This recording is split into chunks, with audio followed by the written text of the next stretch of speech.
మీరు కూడా ఇట్లే అనుకున్నారా? రోబోటిక్ సర్జరీ అంటే ఏదో రోబోస్ వచ్చేసి కూర్చొని వాటంతట అవే ఆపరేషన్లు అన్నీ చేసేస్తాయని. అలా కాదండి.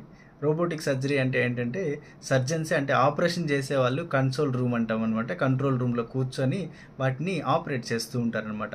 వాళ్ళ కంట్రోల్లో ఉంటుందన్నమాట. ఆపరేషన్ చేసే డాక్టర్ల కంట్రోల్లో ఆ మిషన్లు ఉంటాయన్నమాట. ఆ మిషన్లని ఈ డాక్టర్లు కంట్రోల్ చేస్తూ ఆపరేషన్ చేస్తారు.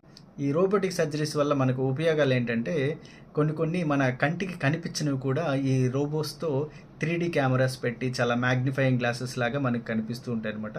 మైక్రో సర్జరీస్ కూడా చేసుకోవచ్చు. దాంతోపాటు చాలా తక్కువ బ్లీడింగ్ అవుతుంది, చాలా తక్కువ నొప్పి ఉంటుంది.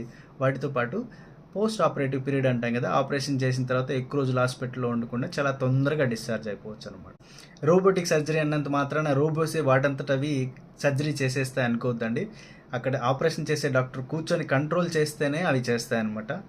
రోబోస్ వాటంతట అవి సర్జరీస్ చేసేసేంత టెక్నాలజీ ఇప్పటివరకు రాలేదు. Thank you.